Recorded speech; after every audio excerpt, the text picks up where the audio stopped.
Hello friends, I am back again with a new series of TLET practical files। दोस्तों इस video में हम लोग अपनी सीरीज़ को कंटिन्यू कर रहे हैं जो कि हमारे 4th सेमेस्टर की सीरीज़ थी। इसमें हमने 4th सेमेस्टर की प्रैक्टिकल फाइल्स के बारे में डिस्कशन किया था। एक वीडियो पहले ही आ चुकी है जिसको जिसका लिंक मैं डिस्क्रिप्शन में दे दूँगा, उसमें जाके आप देख सकते हैं। सामाजिक अध्ययन सब्जेक्ट की पहले ही एक वीडियो आ चुकी है। उसके बाद मैं किसी काम में व्यस्त हो गया था, इस वजह से डिले हो गया फाइल्स में। तो now I am back again. तो अब हम लोग अपने बाकी फाइल्स के बारे में देखेंगे।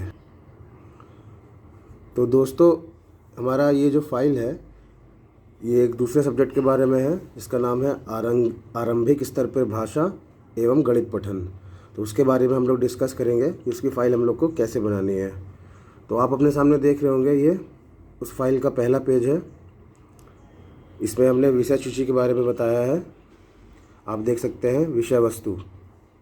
इसमें क्या क्या विषय वस्तु है? पठन का महत्व, लेखन की अशुद्धियों को दूर करने के उपाय, स्वरों की मात्राएं, ध्वनि के आवश्यक मूल तत्व, उच्चारण स्थान, कविता शिक्षण के उद्देश्य, विलोम शब्द, समानार्थी शब्द, संख्या रेखा, लिपि। तो दोस्तों अब हम लोग इसको थोड़ा डिटेल में डिस्कस करते हैं कि ये फ़ाइल हमको कैसे बनानी है और क्या क्या चीज़ आपको इसमें डिस्कस करना है। So let's move on our next page. तो दोस्तों ये है हमारा फर्स्ट टॉपिक। इसमें आप देख सकते हैं पठन का महत्व। इसके बारे में मैंने 4 पॉइंट डिस्कस किए हैं।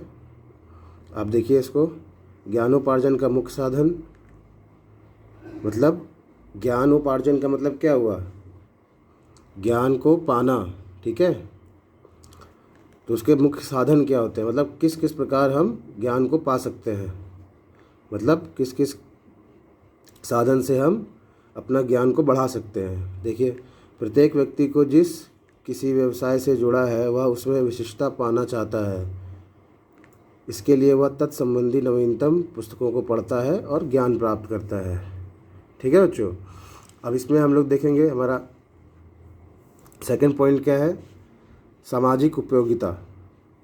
मतलब कि पठन की सामाजिक उपयोगिता क्या है, मतलब जो हम लोग पढ़ते लिखते हैं उसकी सामाजिक उपयोगिता।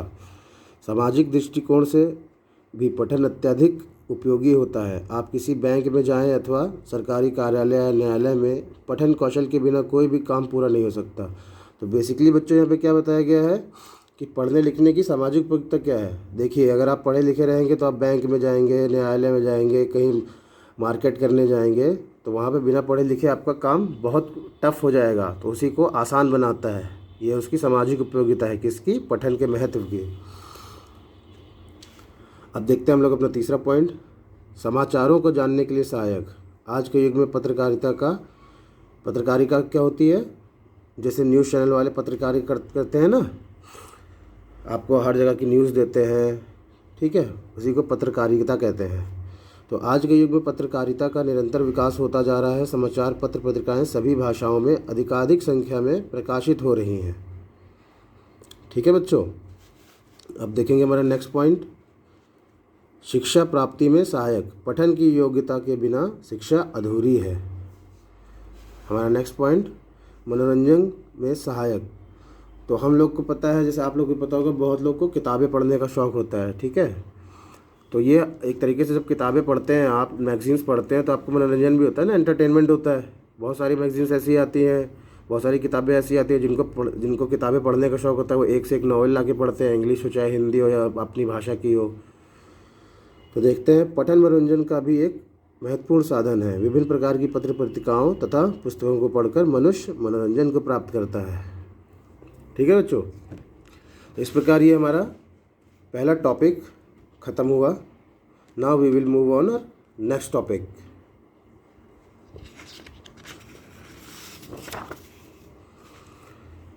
ये है हमारा सेकंड टॉपिक बच्चों, लेखन की अशुद्धियों को दूर करने के उपाय।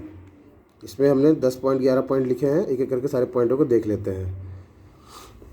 शुद्ध उच्चारण और शुद्ध लेखन का अभ्यास, बाराखड़ी के अभ्यास, व्याकरण का समुचित ज्ञान, लिपि का समुचित ज्ञान, वाचन अभ्यास, तीव्र गति से लिखने का अभ्यास, शारीरिक उपचार, शब्द पुस्तिकाएं बनवाना, अध्यापक का व्यवहार तथा व्यक्तिगत ध्यान, शब्दकोश के प्रयोग पर बल, खेल विधि का प्रयोग। इस टॉपिक में बच्चों हमारा इतना ही है। इसको आप लोग अपनी फाइल में इसी तरीके से बना सकते हैं अगर आप चाहें, नहीं तो कोई नया टॉपिक लिखना चाहे वो भी लिख सकते हैं। बस ध्यान दें कि वो इसी विषय से जुड़ा हुआ होना चाहिए। अब दोस्तों हम लोग चलेंगे अपने तीसरे टॉपिक की ओर। ये ज़्यादा बड़ा नहीं है, केवल यहाँ पे स्वरों की मात्राएं बताई गई हैं। आप देख सकते हैं कि करके किस किस स्वर में क्या मात्रा लगती है, आप देख सकते हैं यहाँ पे। ठीक है, जैसे ओ में ये ए लगता है, ओ में ए लगता है, ओ में ए लगता है, एल एक मात्रा लगी है, ए में दो मात्रा लगी है, ए में एक मात्रा लगी है, री में री की मात्रा लगी है। ये बड़ा ऊ है, इसमें बड़े ऊ की मात्रा लगी है, छोटा ऊ छोटे ऊ की मात्रा, ये बड़ा ई, इसमें बड़ी ई की मात्रा, ई छोटी की मात्रा। इस तरह आप देख सकते हैं इसमें सब। दोस्तों हम लोग मूव करेंगे अपने नेक्स्ट टॉपिक की ओर। देखिए हमारा है फोर्थ टॉपिक। यहाँ पे बताया गया है ध्वनि के उच्चारण का महत्व, देख सकते हैं। तो बच्चों हम इसमें देखेंगे, यहाँ पे ध्वनि के आवश्यक मूल तत्व। ठीक है, मतलब कि ध्वनि उच्चारण के लिए क्या क्या आवश्यक मूल तत्व है वो हमको समझना है। यहाँ पे हमको देखना है स्पष्टता, सार्थकता, शुद्धता, तरंगता। तो जब भी हम ध्वनि उच्चारण करते हैं तो उसमें स्पष्टता होनी चाहिए, स्पष्ट उच्चारण होना चाहिए। ठीक है बच्चों, और सार्थक ध्वनि होनी चाहिए, मतलब उसका कोई अर्थ निकले, है ना। और शुद्ध उच्चारण होना चाहिए। तरंगता मतलब एक रिदम में आपको बोलना चाहिए, रुक रुक के नहीं बोलना चाहिए। अब एक एक पढ़ लेते हैं उसको। स्पष्टता का होना ध्वनि श्रवण में अति आवश्यक है, क्योंकि यदि बोलने में स्पष्टता होगी तो सुनने वाला सुनकर उचित अर्थ ग्रहण कर लेता है। सेकंड देखते हैं, ध्वनि उच्चारण में ध्यान रखना चाहिए कि वाणी सार्थक हो, अनावश्यक ध्वनि विस्तार नहीं होना चाहिए, ना ही शब्दों की बार बार आवृत्ति होनी चाहिए। शुद्धता, यह ध्वनि का मुख्य मूल तत्व है, इसके बिना ध्वनि का अर्थ ही नहीं सिद्ध हो सकता। ध्वनि का शुद्ध उच्चारण मान्य तथा परिष्कृत होना चाहिए। तरंगता, ध्वनि में आरोह अवरोह बिल्कुल नहीं होना चाहिए, एक सामान्य वाचन से श्रोता ऊब जाता है तथा अर्थ ग्रहण की दृष्टि से स्वराघात बलाघात की आवश्यकता होती है। अब बच्चों हम लोग चलते हैं अपने नेक्स्ट टॉपिक की ओर। हमारा नेक्स्ट टॉपिक है 5। इस पे हमने बताया है उच्चारण स्थान, मतलब कि कौन कौन सा उच्चारण जो हम करते हैं उनका क्या क्या स्थान है, कहाँ से बोलते हैं, है ना। कंठ मतलब गले से, तालव मतलब तालु से, मूर्धन्य तालु के मूर्धा भाग से, दंत दांतों के मूल से, वत्सर्थ दंत मूल से, ओष्ठ दोनों होठों से, दंतोष्ठ निचले होंठ और ऊपर के दांतों से, स्वर यंत्री स्वर यंत्र से। और अब इसमें आप देख सकते हैं जैसे का खा गा घा अंगा हम कंठ से बोलते हैं। ठीक है, ऐसे ही आप इसमें सब पढ़ सकते हैं कि कौन कौन सा चीज़ कहाँ कहाँ से बोला जाता है। ठीक है, शरीर के किस किस अंग का हम प्रयोग करते हैं इनको बोलने के लिए। Now we shall move to our next topic. हम लोग नेक्स्ट टॉपिक पे चलेंगे। नेक्स्ट टॉपिक है हमारा कविता शिक्षण के उद्देश्य। इसमें मतलब हम लोग को जानना है कि हम लोग कविता शिक्षण क्यों करते हैं, है ना, इसका क्या उद्देश्य है। हमारे हर चीज़ की, हमारी हर करने का कुछ ना कुछ उद्देश्य होता है ना बच्चों। तो देखते हैं, 8 पॉइंट है इसमें। छात्रों में कल्पना शक्ति व बोध शक्ति का विकास करना, मतलब जब बच्चों को कविता पढ़ाई जाती है या सिखाई जाती है तो उनकी कल्पना शक्ति हम लोग, उसकी मतलब मेंटल थिंकिंग का विकास करते हैं, बोध शक्ति का विकास करना। छात्रों को कविता पाठ सुनने योग्य बनाना, छात्रों को उचित यति गति व भावों के अनुसार कविता वाचन के योग्य बनाना, छात्रों को कविता पाठ सुनाकर उसका अर्थ ग्रहण कर भावानुभूति करने के योग्य बनाना, छात्रों को छंद, शब्द शक्ति, रस तथा अलंकार आदि का ज्ञान कराकर कविता का पूर्ण रस स्वादन कराना। मतलब कि हम लोग बच्चों को छंद बताएंगे, शब्द संगति बताएंगे, अलंकार कहाँ का कौन से प्रयोग हो रहे हैं, तभी तो वो पूरा कविता का रस ले पाएंगे ना, तभी तो पूरा एंजॉय कर पाएंगे। अब अगर कोई टीचर होगा ही नहीं पढ़ाने के लिए तो बच्चे कैसे समझेंगे, बड़े लोग तो समझ लेंगे। अब आगे देखते हैं, छात्रों को विभिन्न काव्य शैलियों से परिचित कराना, छात्रों में कविता के प्रति रुचि एवं प्रेम उत्पन्न कराना। अब बच्चों को इसीलिए छोटे से ही कविताएं सिखाई जाती हैं, हिंदी हो चाहे इंग्लिश हो चाहे उनकी भाषा की हो, है ना। अब छोटे से नहीं सिखाएंगे तो बच्चों के अंदर ये रुचि उत्पन्न ही नहीं होगी, है ना बच्चों। अब अगला पॉइंट देखते हैं, छात्रों की चित्रवृत्तियों का परिमार्जन कर एक आदर्श नागरिक बनाना है। ठीक है, इसके पीछे एक और मोटिवेशन होता है कि हमको एक बच्चे को सिविलाइज्ड पर्सन बनाना है, आदर्श नागरिक बनाना है। ठीक है, अब हम चलते हैं अपने नेक्स्ट टॉपिक की ओर। इसमें कुछ नहीं है, इसमें देखिए विलोम शब्द के बारे में बताया गया है, ये आप जानते ही हैं। जब दो शब्द परस्पर विपरीत माने उल्टा अर्थ देते हैं तो वो एक दूसरे का विलोम शब्द कहलाते हैं। आपने बहुत सारे विलोम शब्द आपको पढ़े ही होंगे, तो कोई भी 10-12 विलोम शब्द आप इसमें लिख सकते हैं अपनी फाइल कंप्लीट करने के लिए। चलते हैं अपने नेक्स्ट टॉपिक की ओर। इसमें है समानार्थी शब्द, इसके बारे में भी आपने पढ़ा ही होगा, तो एक पेज हमको इसका तैयार करना है। वत्स शब्द जो समान अर्थ प्रकट करते हैं इन्हें समानार्थी शब्द कहते हैं। देख सकते हैं बहुत सारे ऐसे शब्द होते हैं, जैसे अंधकार को हम तम तिमिर अंधेरा कहते हैं, है ना। उपवन को बाग बगिया वाटिका कहते हैं, वायु को हवा पवन अनिल कहते हैं, है ना। नदी को सरिता तटिनी तरंगिणी कहते हैं। इसी तरह आप 5 या 10 शब्द इसमें लिख देंगे जो समानार्थी शब्द होते हैं। चलते हैं नेक्स्ट टॉपिक की ओर। इसमें संख्या रेखा के बारे में बताया गया है। आप लोग सोच रहे होंगे कि संख्या रेखा इस टॉपिक में क्या कर रहा है। तो बच्चों ये डीएलएड के 4th सेमेस्टर का जो ये सब्जेक्ट है, इसमें थोड़ा सा आखिरी में मैथ्स भी है, थोड़ी सी है, ज़्यादा नहीं है, क्योंकि इसमें मैंने बताया था ना आरंभिक स्तर पे भाषा एवं गणित पठन, तो गणित के बारे में भी थोड़ा सा डिस्कशन है। संख्या रेखा आपने पढ़ा ही होगा, है ना। और जब इंटीजर्स चैप्टर हम लोग पढ़ाते हैं, जो पूर्णांक जिसको कहते हैं, उसी में ये संख्या रेखा का काम आता है। तो पहले तो पूर्णांक संख्या हमको मालूम होनी चाहिए कि क्या है ना। पूर्णांक संख्या में बाईं ओर जाएंगे तो सारे माइनस वाले नंबर आते हैं, नेगेटिव वाले, और दाईं ओर जाएंगे सारे पॉजिटिव नंबर आते हैं, है ना।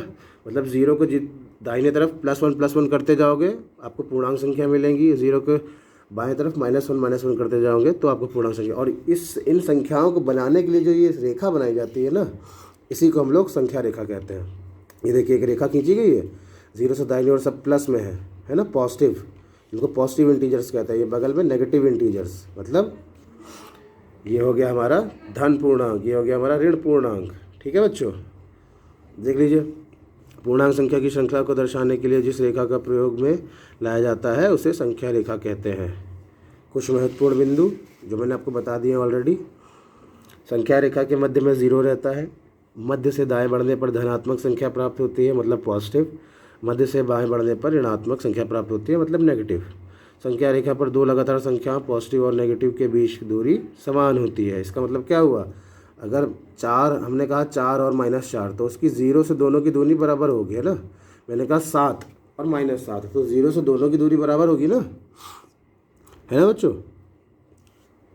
तो इसमें अब हमारा केवल एक टॉपिक बचता है जो कि है लिपि, उसको भी देख लेते हैं, उसके बाद यह फाइल आपकी समाप्त हो जाएगी। तो देखते हैं लिपि क्या होती है। लिपि नॉर्मली अगर हम आसान भाषा में कहें तो लिपि भाषा की लिखावट होती है ना। जैसे रोमन लिपि हो गई, देवनागरी लिपि हो गई आदि। देख लेते हैं यहाँ पे। लिपि या लेखन प्रणाली का अर्थ होता है किसी भाषा की लिखावट या लिखने का ढंग। ध्वनि को लिखने के लिए जिन चिन्हों का प्रयोग किया जाता है वह लिपि कहलाती है। लिपि और भाषा दो अलग अलग चीज़ें होती हैं। भाषा वो चीज़ होती है जो बोली जाती है, लिखने को तो उसे किसी भी लिपि में लिख सकते हैं, है ना। चित्रलिपि के बारे में बताया गया है। ये चीन, जापान एवं कोरिया में यूज़ करी जाती है। और ब्राह्मी से व्युत्पन्न लिपियाँ देवनागरी तथा दक्षिण एशिया एवं दक्षिण पूर्व एशिया में प्रयुक्त लिपियाँ। फोनेशियन से व्युत्पन्न लिपियाँ संप्रति यूरोप, मध्य एशिया एवं उत्तर अफ्रीका में प्रयुक्त लिपियाँ। तो बच्चों इसमें हमको एक चीज़ बस यही जानना है कि लिपि होती क्या है और लिपि और भाषा में अंतर होता है, ये हमको पता होना चाहिए। जैसे कि हमारी भाषा हिंदी है, हिंदी इज़ नॉट अ लिपि, हिंदी लिपि नहीं है, बट हिंदी एक भाषा है। और हिंदी को हम जो लिखते हैं जिस तरीके से, वो देवनागरी लिपि में लिखते हैं। समझ में आया अंतर। हम हिंदी भाषा को देवनागरी लिपि में लिखते हैं। जैसे ये हमारा हिंदी सब्जेक्ट है ना, इस हिंदी सब्जेक्ट को हमने ऐसे लिखा हुआ है, तो ये देवनागरी लिपि में लिखा हुआ है। ठीक है बच्चों। तो बच्चों इसी के साथ ये हमारा ये टॉपिक समाप्त हुआ। ठीक है, अगर आपको किसी भी प्रकार ये हेल्पफुल लगा हो, आपके काम आया हो, तो आप अपने परिचितों से, अपने साथ के विद्यार्थियों से इसको शेयर करना ना भूलें, और please like my channel and subscribe करना भी ना भूलें। अब हम लोग मिलेंगे अपने नेक्स्ट वीडियो में, जो कि हमारा नेक्स्ट सब्जेक्ट रहेगा, जो कि है शैक्षिक प्रबंधन एवं प्रशासन। इस पे मतलब कि हम लोग प्रशासन के बारे में बात करेंगे और स्कूलों का प्रबंधन कैसे करते हैं, शैक्षिक प्रबंधन कैसे करते हैं, इस सब के बारे में बात करेंगे, और इसी पे बेस्ड वो फाइल है। सो गुड बाय दोस्तों, we will meet in the next video. Have a very good night. जय हिंद।